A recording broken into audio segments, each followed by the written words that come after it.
Hello, everyone. We're Maren and Angela, and this is Homeschool Unrefined. Welcome to our spring and summer 2022 season. This whole season is going to be a treat for you. As some of you know, we've been creating this podcast since 2016. At that time, some of our kids were in single digits, playdates dominated, and we had this idea to create a community around keeping homeschool simple, real, and fun. For this season, we've gone back through all 5 years of episodes to find those that have been the most loved and downloaded.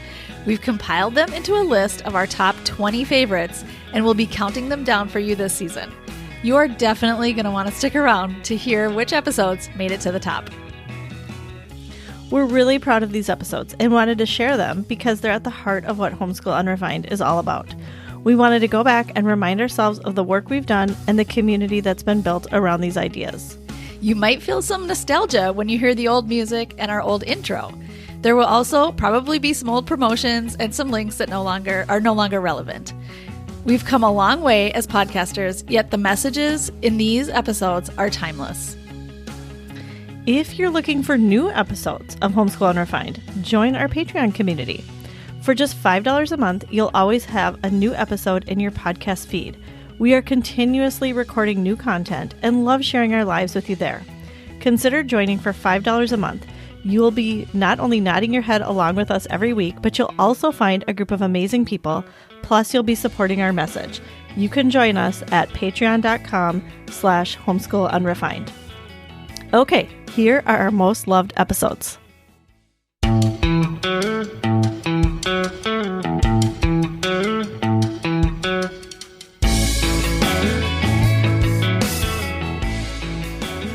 Hello, everyone. This is Angela, and you're listening to Homeschool Unrefined, the podcast where we keep homeschool simple, real, and fun. And this is Maren. You've got episode 128, where audiobooks count. We're going to talk about that in a few minutes. We've got lots to say. But first, we just want to be here and say hi. Thank you all for being here. We are so glad you show up and listen and give us great feedback. We love it all. Just thanks for being here. For sure. Special hello to all of our new listeners. If you're new here, welcome. If you're returning, welcome. We're glad you're here. Special hello to our Patreon supporters. We have a lot of new patrons this month, which we are going to talk about later. This month, but actually in the last 2 weeks. So Lisa, Essie, Marnie, Amy, Courtney, Adrienne, Meredith, Shannon, and Jessica. Thank you. Woohoo! Thank you for supporting us. We really appreciate this. Seriously, you're making the podcast happen. You're helping us create even better and more content, and we're so excited. Yeah. Thanks for being part of it. All right. Speaking of Patreon, it is a new year, and we decided to simplify our Patreon community. So Patreon, if you're unfamiliar, it's a separate platform where we can connect with people on a deeper level for those of you who want that kind of support and connection. So we've simplified everything to just one $5 level. So at $5, you can get all the rewards. And the rewards that we have each month are 2 extra new episodes. One, we do a check-in, kind of a personal / homeschool check-in to see how things are going for each of us, what's hard, what's going well, and how our self-care is going. We do 1 LTW extra where we share all the LTWs that don't make it onto the episode. This is a lot of sometimes media, sometimes other things. And that's a really fun extra episode every month. Yeah, and those those get dropped right into your podcast app, which is so awesome. It's not, you don't have to go to a website. You don't have to go and do anything extra. It's just right there, like how you listen to this podcast. For sure. Yes. And then we do, whenever we have a guest on, and sometimes in episodes like today, we're doing an extended piece of our episode in just for patrons. And so today, we are going to talk about our 10 personal kids' best audiobooks each. We're going to do that in Patreon. Last episode, we did an extra on our favorite apps that we use. That went into Patreon. We have a supporter-only Facebook group. Patrons are always first to know with any news and announcements. You get a discount on classes, and you get 18 months. If you sign up now, you get 18 months of all of our previous content. So You can listen to lots of episodes if you join now. We really just keep adding more and more content all the time. So, Sure. I mean, it just only gets better. It keeps getting better. Right. We really love this podcast so much, and we especially love our Patreon community. So we're committed even if we ever take a break on the podcast, we are showing up in Patreon continuously. And we just love connecting with you on a deeper level. And we'd love to have you join us there. So if you want to see the show notes for the link, you can go there. It's patreon.com/homeschoolunrefined. If you are new here, welcome. We just wanted to tell you a little bit about our podcast. We are here to help you feel good about who you are and what you are already doing as a homeschooler. Homeschooling can come with a lot of times fraught with insecurities and am I doing things right? Am I doing as good of a job as a teacher would do?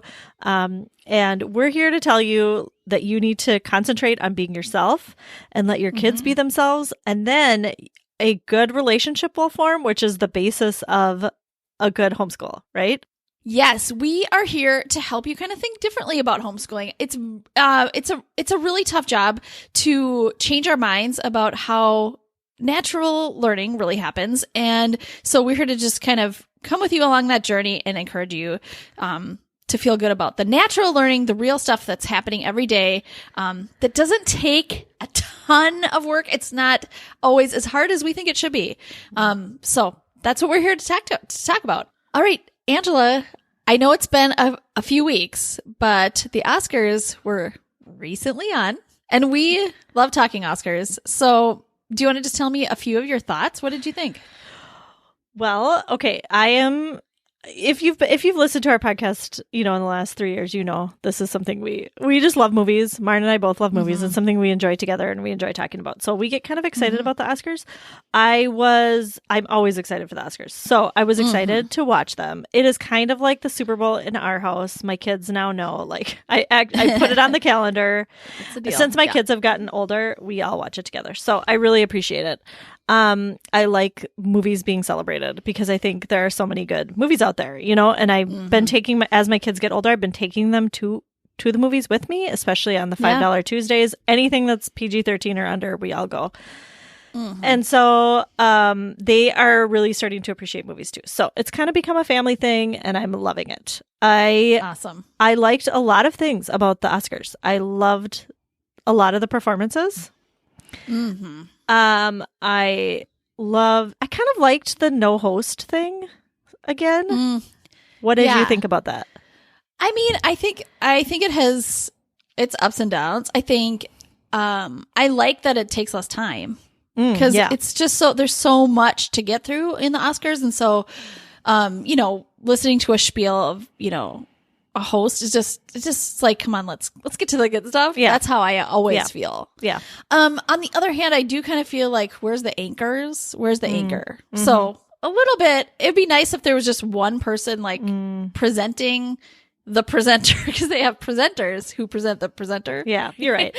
So if that person were the same the whole time or something, that would be helpful. They just don't have to do a big deal at the beginning or anything. Yeah. I guess I like the hearing from different people like Maya Rudolph and Kristen Wiig. I liked their little shtick that they did. Yeah, they were the presenters though, right? They were presenting. Oh, yeah. You know what I mean? So yeah.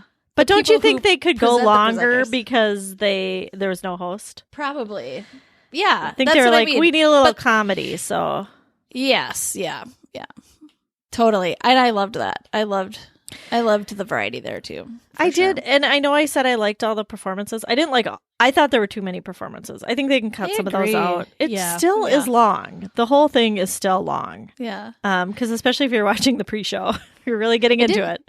Yeah, true. I didn't understand why they did all the songs. Some of them I was like, where? Yeah, like some years it's like the nominated songs, and and this year it wasn't all the nominated songs. Yeah. So it was confusing. I loved Janelle Monáe. She was probably my favorite part of the Oscars this year. She really was. I am having like a Janelle Monáe essence, kind of like I'm re-loving her, and it probably came from watching Harriet. Yeah. Yeah, I know. I just remembered how much I love her. And so I'm going to talk about that more on the LTW Extra, or I did. I think it's already out. So Yeah. on Patreon. So if you're a Patreon, you know already how I feel about that. Yeah, I though I love watching the Oscars, I was disappointed. I wasn't as interested in the movies this year. Usually I try and see them all before the Oscars are on. Yeah. Yep. And I was excited to do that, like in January. And then once the nominations came out, I was kind of like, oh, I'm not really into seeing some of these. I feel like I want a bit more diversity. And I think last year we had a lot of diversity, and I felt like we were making progress. Right. And so I was a bit disappointed this year, and I just wasn't excited to see some of the movies, like The Irishman. I'm sure they were good movies. I'm sure they were really good movies. I just wasn't that excited about them. So yeah, I am I'm right there. I'm right there with you. I really wished for more variety. I mean, it makes it richer. It makes it a more full experience for me. Yeah. When I am hearing from other people, and so anyway, yeah. So hopefully and I think sometimes it takes a wake up call like this year maybe to be like, oh yeah, we gotta hopefully I hope. Yeah. All right. Well, let's start talking about audiobooks, which I've been calling ear reading in my house for a while. Yeah. Because I want my kids to know that it's reading. It's just one. So I'm calling it eye reading and ear reading. I'm making the distinction between the two, but calling them both reading. Are you doing that? Yeah, I do a lot. I mean, I think I switch between audiobooks and ear reading, but they know that ear reading is a thing in our house for sure. Yeah. So, yeah. And so we want to demystify it a little bit and help us too, and everybody to understand that there are so many good benefits to listening to audio content. And sometimes they are overlooked because it's a kind of a hands-off thing for the parents sometimes. Yeah. I mean, there's reading aloud that the parent is involved in. If a child is listening to books on their own, on like an audio book content, it's really hands-off. And so it can feel like, I'm not doing much, or my child is on a device. So I'm not sure this really counts. Right. It seems too easy. Too easy. Yeah. Yep. Like, I'm not doing much work. This seems not right. Yeah. Almost. And also, it's not a traditional way of reading. Yeah. Right. In the past, it hasn't been credited as a way to read. And I think we kind of need to change that narrative. But I think it's a slow process too. So I think the more we talk about it, the more we do it, the more we make it normal, the easier it will be for more people, I think, to get on board with it. But it's going to take time probably. Right. So let's start talking about some of the benefits of ear reading. Yes. Yeah. Go ahead, Marin. Why don't you start? Okay. So especially for ear reading, I think one of the great benefits is you get to actually hear somebody reading a great story that child may not be able to read on their own. So they're getting like the best example of reading. So they are getting amazing writing skills, like have like parts of a story, all the parts of a story, the voice of an author, which is something I have to say, like, voice is a very hard thing to teach. I've taught voice and voice is a very difficult thing to teach directly. I've tried it. I've taught this, as an elementary school teacher. It's very difficult. But as you listen to stories, it's like infused in you. It's just such an amazing way to learn voice. Sentence structure. These are all things that just like happen. The learning just happens. Organization. And it could be in a story. It could be just organization in general, writing too. Vocabulary. Oh my goodness. Like, vocabulary is maybe one of the best, one of the most obvious things, because you hear it in, your kids' daily talking. I know you've definitely heard that. I've heard that so much, like, oh my goodness, like, where did you hear that word? It was in a book. So. Yeah. And I think this is the benefit of ear reading over eye reading, because I think when a child is eye reading, they're missing so much. They're not catching all of those things, and even me, when a good reader is eye reading, I am missing a lot of those things. I am missing the voice. I am missing how the sentences are supposed to go. Sometimes I need to reread a sentence to figure out the cadence. Sometimes I don't know how a word is pronounced, and so I'm guessing. And so when you are listening to it on audio, you are hearing all of those things correctly. And then I think all of those things make you a better speaker and writer. Yes. And so I think these things you can learn in lots of other ways too. But I have to say, ear reading seems like the most natural, easiest, just, it doesn't feel efficient. It's efficient.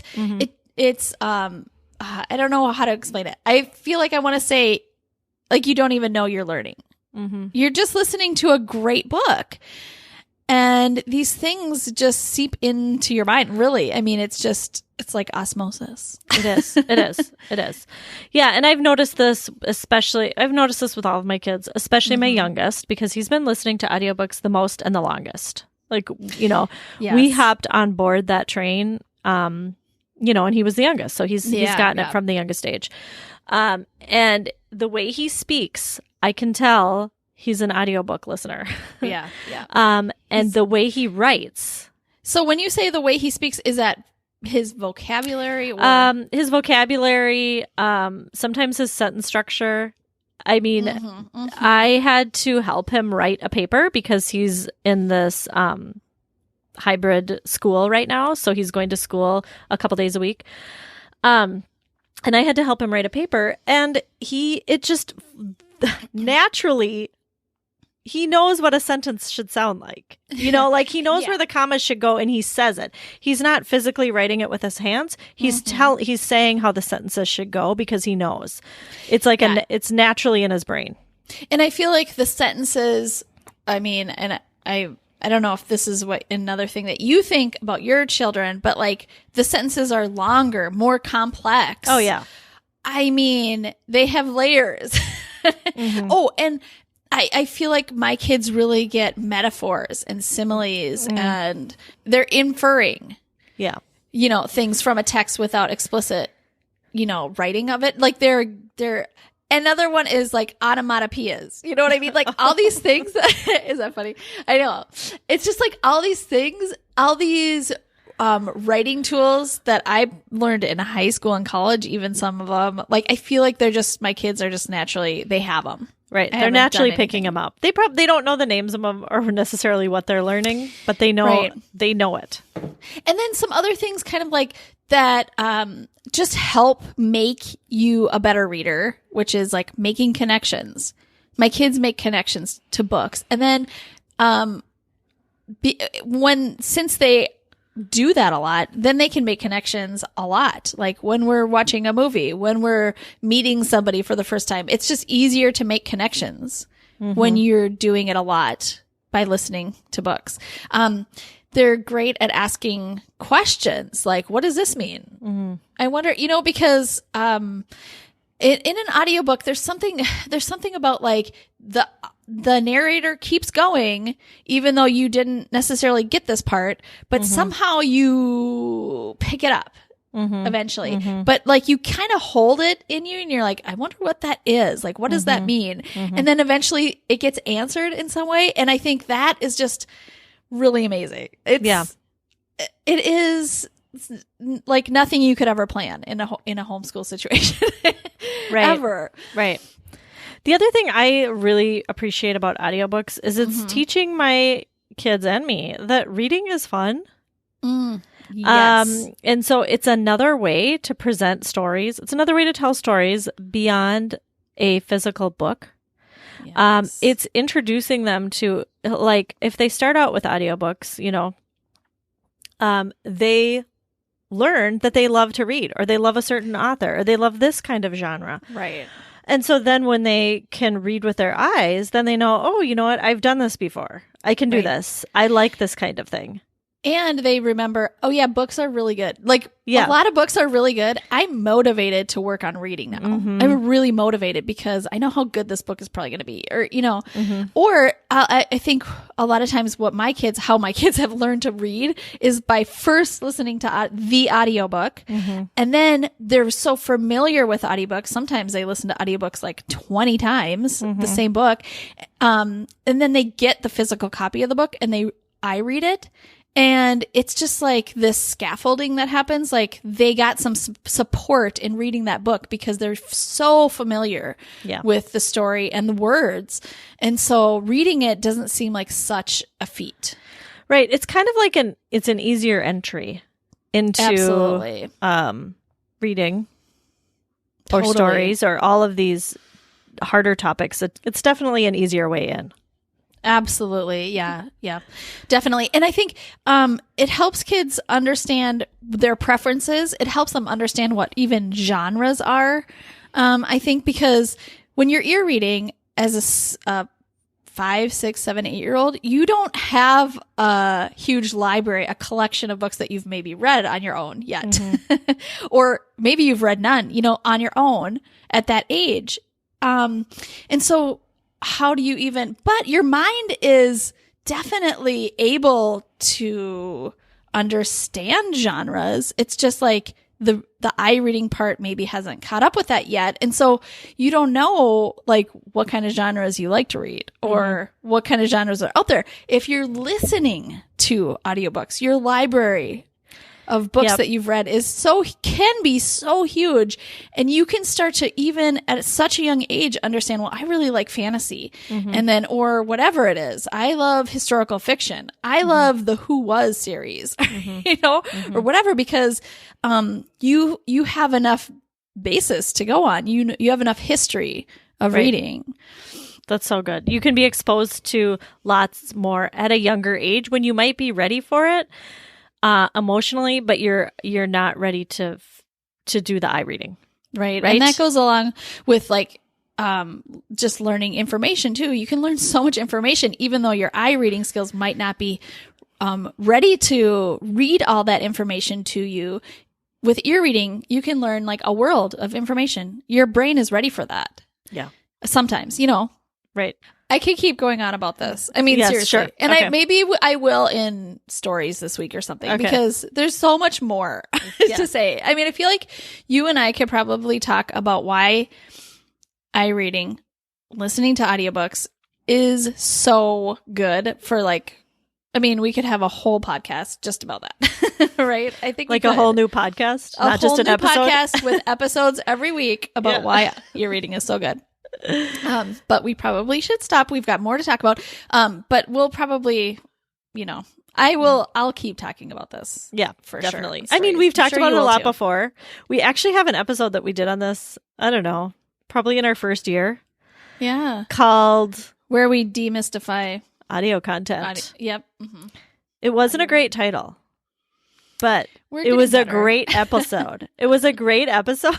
So if you want to listen to us like 2 years ago talk about it, you can listen to that too. Yeah. But I have been thinking a lot about privilege, and something doesn't sit right with me. I think when people say, "Do audiobooks count?" or I don't think audiobooks count, and I feel like I see this a lot online. Like when people are talking about their own reading lives or their kids' reading lives or whatever, and it's always like, are you counting audiobooks, or that doesn't count? And I think actually most people probably think it counts. But there's always a few people who are really believe in eye reading, and I in like the sanctity, is that the right word, of eye reading? Yeah. And I can understand hold it up above everything. Above the ear reading. Yes. Yes. Yeah. And I understand that position. I really do. but something wasn't sitting right with me. And then I started to realize, I think it's because, I have kids who are differently wired. You do. A lot of us, a lot of our listeners do. And so I was thinking, I think it's a position of privilege to say, no, eye reading is the only thing that counts. Like reading a physical book is the only thing that counts. Because I think when you really look at it, you're getting the same information. You're getting the same story. It's just one is with your eyes and one is with your ears. And both are good for different reasons. Both are developing different skills. Yeah. But it's just a different way of taking in the information. And I know as a teacher, we are taught a lot about learning styles, right? And some people are visual, and some people use their ears, and some people are kinesthetic. And, I think this is one example of just, it's a different learning style. Some people take it in better through audio and some through their eyes. And I think whatever works for you is great. But I don't think one is better than the other. I think they're both so good. Like if you actually lean towards eye reading, I think that is really amazing and great. I also think it's probably good for you to listen to audiobooks too, because of all the things we just mentioned. Like there are so many good things about audiobooks, and vice versa. If you're just listening to audiobooks, it's probably really good to, do some eye reading, because there are good things about that too. But like today we're talking about ear reading, and I think it's just so important to understand the value of ear reading. Right. Because it's very valuable. And I think, for someone like me, I grew up definitely with the learning difference that I had no idea about. And if somebody would have told me, especially I would say, I knew probably by second grade, I was reading differently than everyone else. And, if somebody would have told me back then, but even, especially I would say probably around fifth grade, that like I could just listen to audiobooks and like read all the books my friends were reading, you would have been my best friend. Because all I wanted to do was read books, the books that my friends were reading. And I couldn't go there. I just couldn't do it. I could read. I could certainly read. I'm a good reader, but I am not, I couldn't read a whole novel necessarily at that age. So, and I feel like now as an adult, listening to audiobooks has like opened my world up completely. Yeah. Like, I feel like, like eyelids have been lifted from my eyes. Like it's just amazing. Yeah. So awesome. Yeah. So. I feel similarly. I've always been an eye reader. But recently I've started listening to audiobooks, and what's interesting is I thought, and a lot of my friends will recognize this, that, and I've said it before on here, I think, that I'm into nonfiction books on audio, but I can't really listen to fiction. It couldn't really hold my attention. And what's interesting is the more I've listened to fiction, the more I like listening to fiction on audio. And now that I've developed that skill, because I kind of think it's a skill that you need to, it's a practice. Sure. Now that I've developed that skill, now when I go to iRead, I think, oh, this is kind of boring. I'm hearing my voice say this in my head. Yeah. It's good, but I kind of would rather listen to this great narrator say it, because then I can relax and concentrate on what is going on in the story. Yeah. It adds a lot to the story. So it's much more interesting to me than reading it with my eyes. Right. And for me, and I know this is true for so many people, especially kids, I think better when I'm moving. And so I listen to audiobooks while I'm walking, hiking, and or driving. If I'm folding clothes, if I'm doing something else, like I can really get through a lot of books. Yeah. I really can. If I can even just listen to 5 or 10 minutes at a time, I get through a lot. Right. And I couldn't sit down for that long and read a book. There's just no way. It's not possible. I'm a very busy mom. So Well, But and also you're using your body, and so you're using your body kinesthetically to Yes. take in information, which Totally. is healthy and good. And just think of, I think so many young people are really need that. Really do. Really Yes. need that. And it's not just kids being silly. It's just it's a real need. And I agree with you. It is a privileged position. And I think about that now that I have, we have diagnosis for some of my kids. And I just think, if I wouldn't have thought about that, if I would just assume that they, need to eye read, that's the way to do it. Our kids would be miserable. My kids would be miserable, honestly. And so would I. We'd be arguing, we'd be fighting a lot. I would have expectations that were just really not realistic for them. And instead of enjoying reading, they would probably hate reading. Honestly, they would. And right now, my kids really like reading. Yeah, right.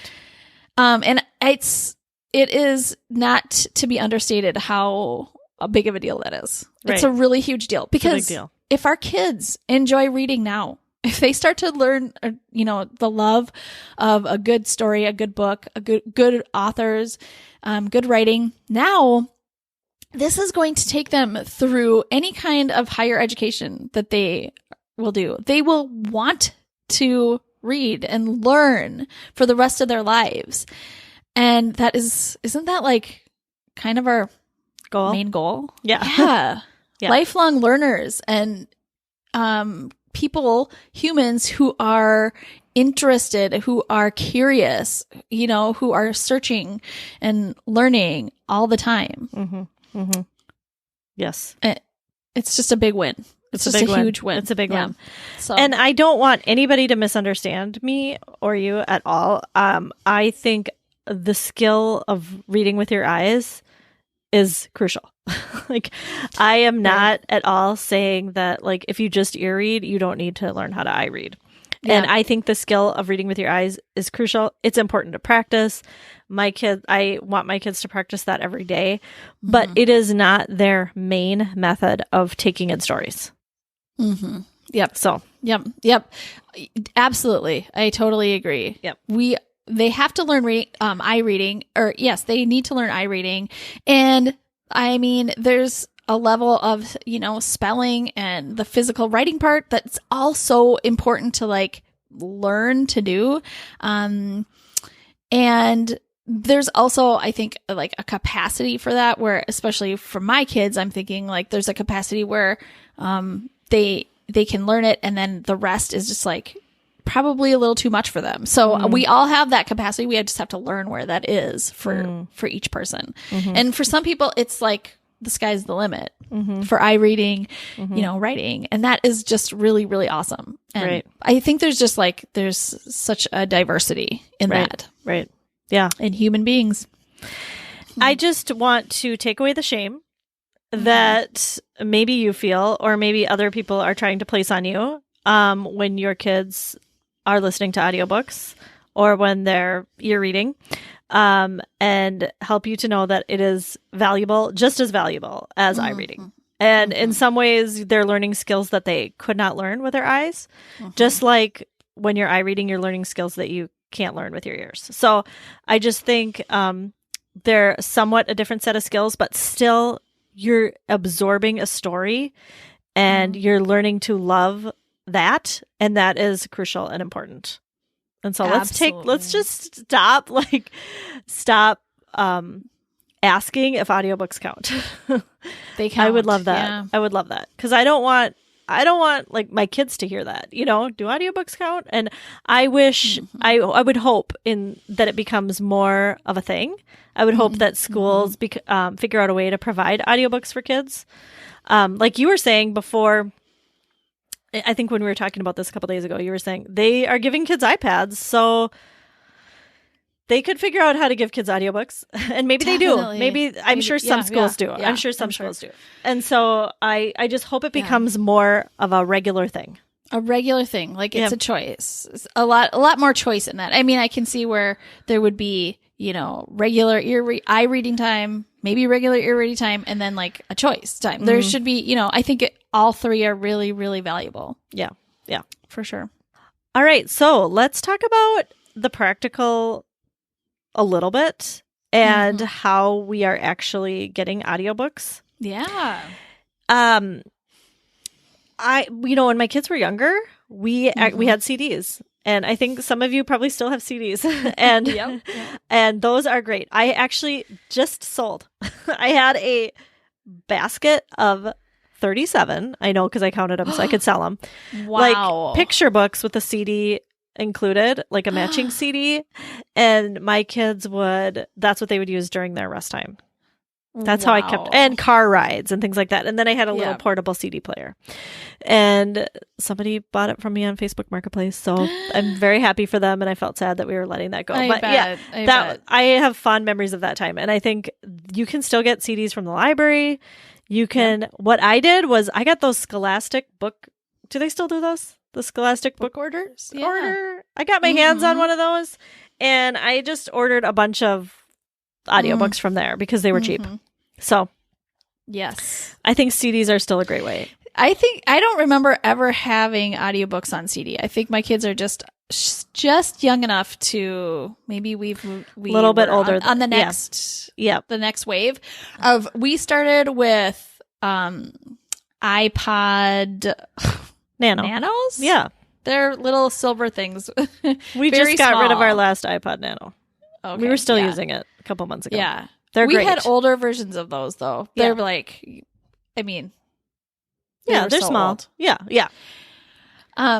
So I think I bought ours from a family member, like a cousin or something, for like $20 each.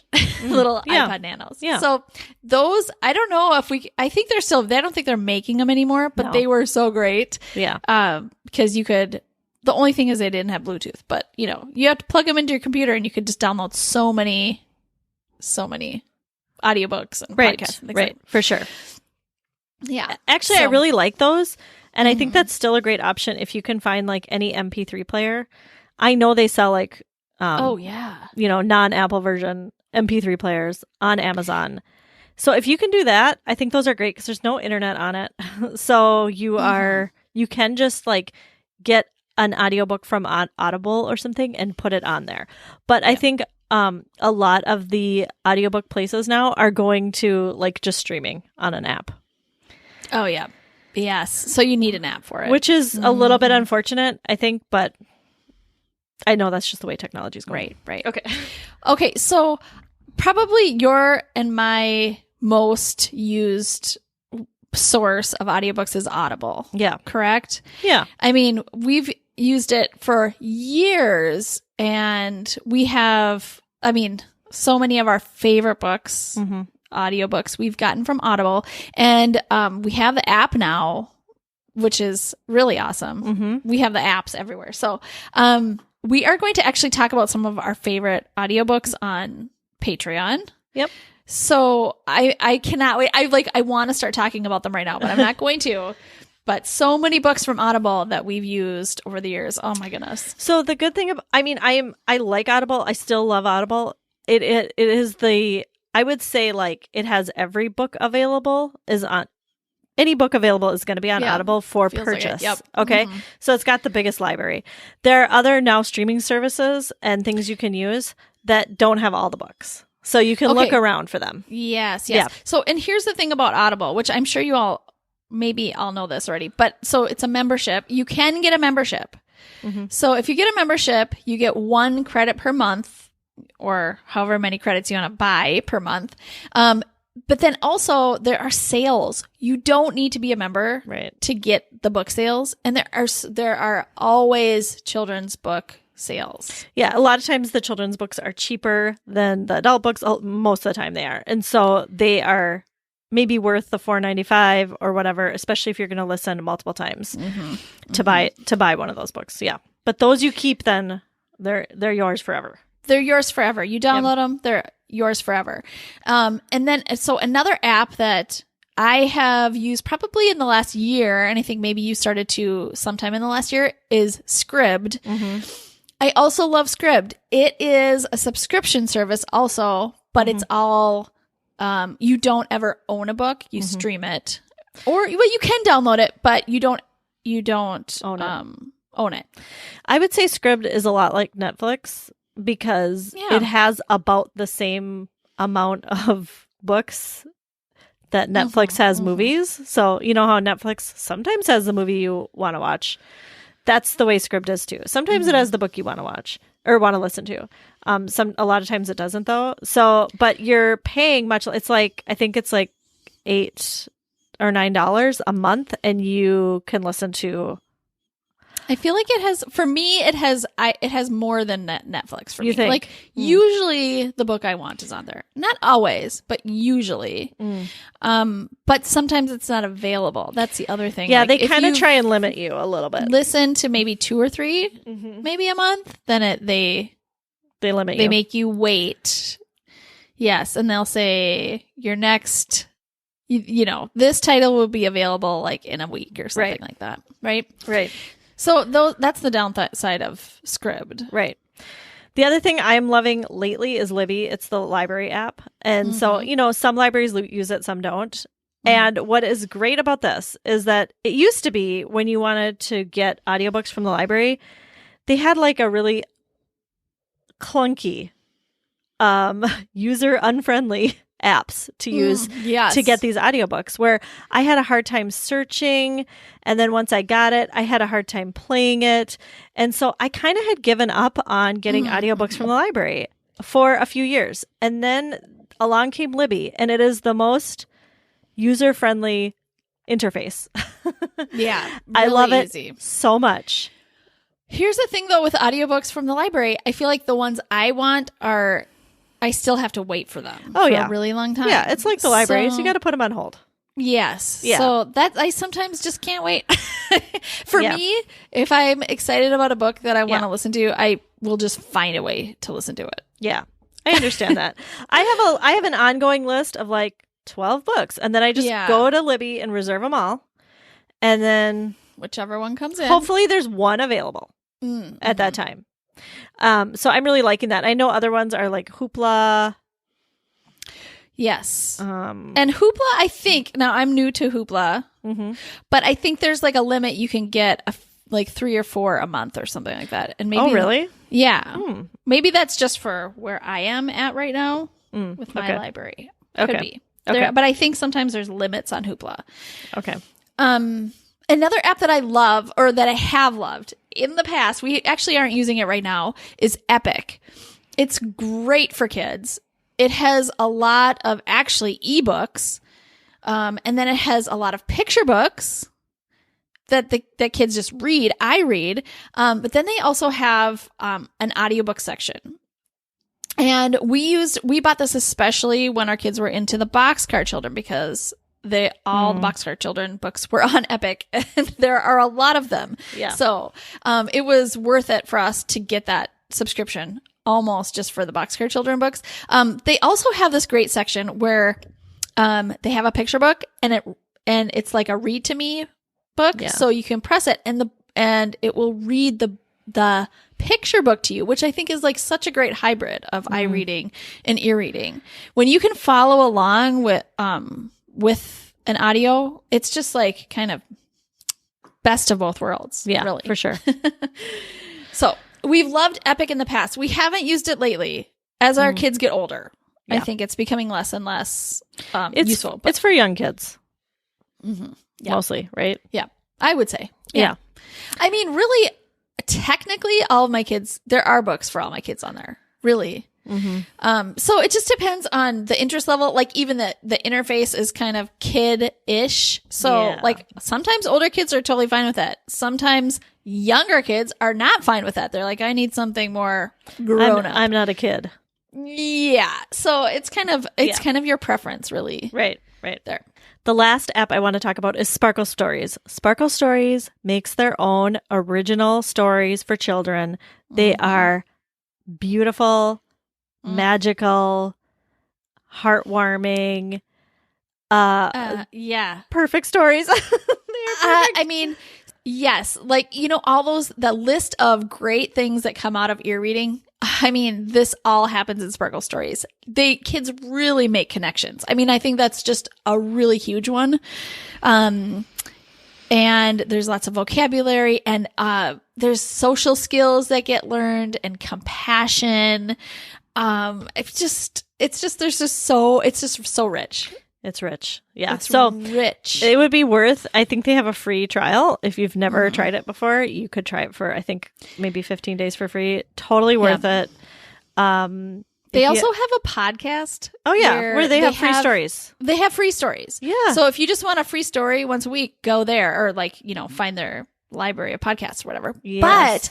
But the app is great because then you have them all right there. Your kids can use it if they want to. And there are so many more stories than just on the podcast. I mean, just a plethora.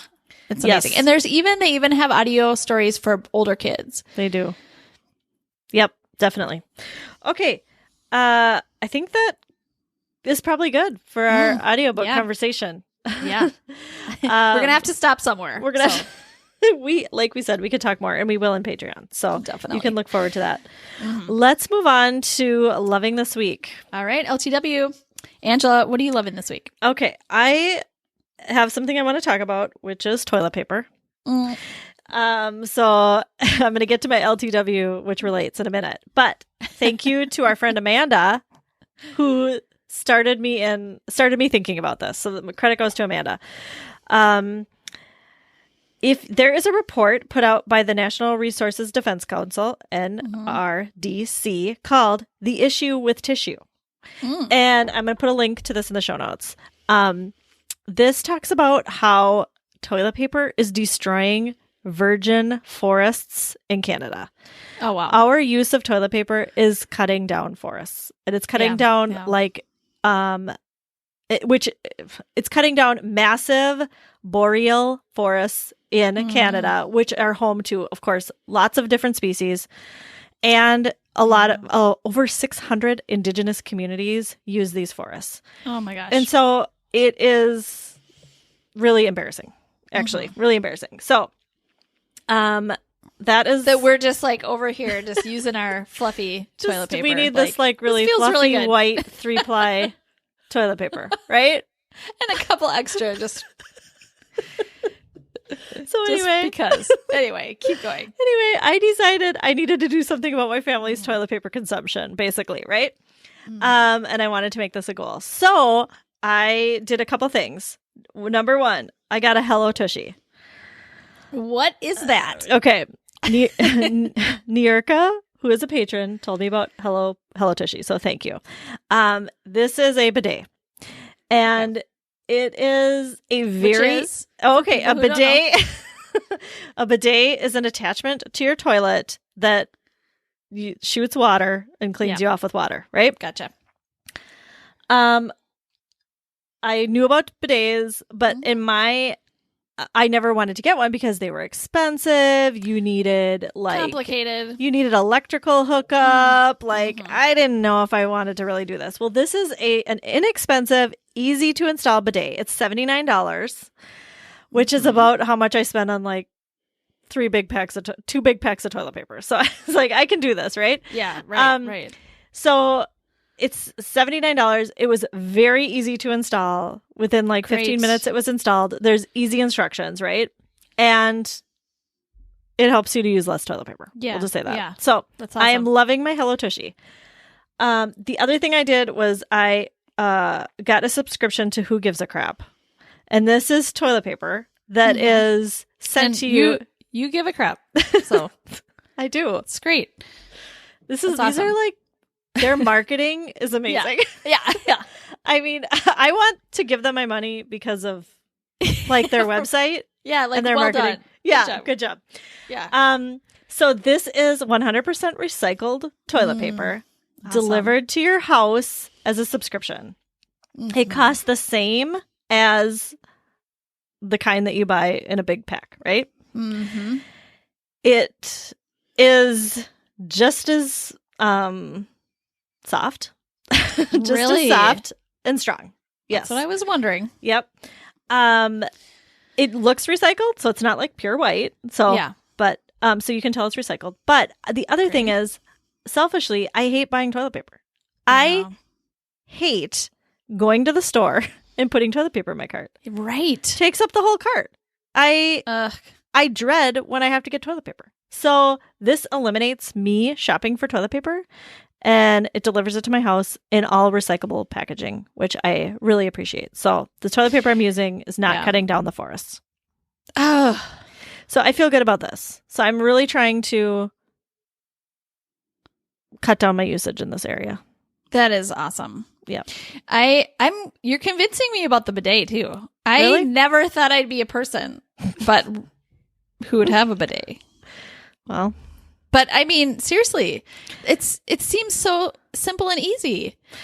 Well, like their marketing says too, like if a bird poops on you, would you wipe it off with toilet paper? No, you'd get you'd wash it off. Get a little liquid on there. Yeah, for sure. Oh my goodness. It's so true. If you want a good laugh, you can go to each of their websites because they're like, their marketing's amazing. Yeah. They're talking about poop, like this is like the, if you are into like poop jokes and stuff like that at your house, you could just, you could send your young children to this website for a good laugh. Send your 9-year-old there. We'll love it. That sounds great. Yeah. I was convinced about getting the toilet paper. I have been waiting to move into a permanent home since we're traveling this year. I don't want to do recurring things until I know. Till we're in a regular place. But I have been working. I have been more thoughtful about the toilet paper that we are getting. I'm getting recycled toilet paper, because looking at the list of like how bad the toilet paper is, our favorite brand was like one of the worst. Yeah. So the issue with tissue report, calls out all the toilet paper brands and how bad they are. Yeah, he gives them a score. Mine is like the worst. One of the worst. Well, I think like most of them are got like a D or an F rating. Yeah. They're all pretty bad. But anyway, that I would read the issue with tissue. I think it's really enlightening. Okay. So great. That's awesome. What are you loving this week, Maren? Okay, I am loving this is so different than yours. It's okay. Mine is unique. I'm loving a fast food app. It's the Chick-fil-A app. Oh yeah. And here's why. I can order food wherever I am. I can find the closest Chick-fil-A, order food, and then when I get there, I can just push a button that says, I'm here. And then they bring the food out to me. So that's no awesome. lines. And also, I just all of it. No lines, no getting out of the car. It's all the things that I don't like about like picking up food on the way home or something. And it just takes all of that away. And I just feel like some of the fast food places, kind of like Chick-fil-A, I don't know, places that aren't McDonald's, I think, it's like this next level of fast food. They claim to be a little bit better than McDonald's. Right, exactly. And I feel like they're getting so busy and so popular that I don't want to go there. Yeah, you're right. You can't even go to Chick-fil-A. No, you can't go to Chick-fil-A anymore. It's too busy for me. Yeah. I don't like it. And Chipotle, same thing. Yes. Too busy. I agree. And I love that Chipotle you can order on the app too. But you can't go there and pick. Yeah, but you don't get a front parking spot. No. That's what I want. That's a problem. That's what's exciting about this Chick-fil-A app is that you get a front parking spot. Yes, they have special parking spots just for the curbside pickup. And then that's it's amazing. Just great. I know. Because I'm so happy about it. Because Chipotle needs to follow suit. Take note, Chipotle. Or any other place. Because all of them. The Chipotle by our house, right? Yes. It's got the worst parking lot. Oh, it's the worst. It's the busiest. The busiest parking lot. And you have to park really far away. Well, you know what I do is I illegally park right in front of it, but I don't leave my car. I just send my kid. That's what I have to do pick too. Up the food. But if you don't have somebody with you, what do you do? I know. And then and plus getting into the access is horrible. It is. So it is. Yeah. It is. It's so true. Right.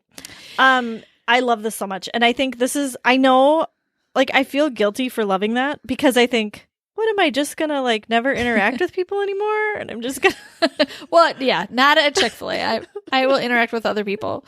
But I mean, it's taking the energy out of the things that I don't want to do and gives me more energy for the things I do want to do. Spend time with my family and not be crabby when I get home, for example. Good. That's good. So, yeah. So, between Tuesdays and Wednesdays, Tuesday and Wednesdays are very busy for us. Mm-hmm. So on Tuesdays, I've just decided, like, we're going to probably just grab food somewhere on Tuesdays. Yeah, nice. It's just the way it's going to be. Yeah. For the foreseeable future anyway. So, I just figured this out this week. That's awesome. I've actually, I've heard, I think the podcast talk about the Chick-fil-A app or somebody on the podcast has talked about it. So now that you said it though, because we just got a Chick-fil-A by us, we're in the North.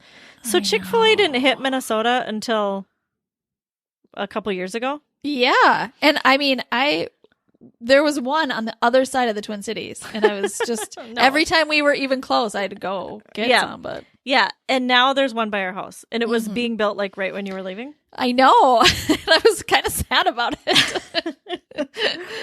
So actually, we've been going to Chick-fil-A now that we went once. Now that it's close to us, but a couple times we've driven by, and the line has been too long, and we're like, forget it, we can't forget it. I know. And even then, though, I think Chick-fil-A does a great job of, I don't know if they do this in the Minnesota one, but for sure they like sometimes have people come outside in the drive-thru, just workers go to every car and get their orders. Yeah. So they're actually trying. Really proactive in other ways too. Yeah. So, but the app is just beyond helpful. Yes. Yeah. All right. For sure. Well, thank you everybody for listening. We're glad you're here.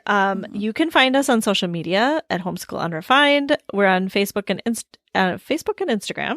We also have a website, which is homeschoolunrefined.com, where you can listen and find links to everything that we talked about. And we will see you next time. Thanks for listening. Homeschool Unrefined is created and produced by Maren Gorse and Angela Sizer. Ethan Miller is our editor, and Amanda Ginn is our VP of all the important things.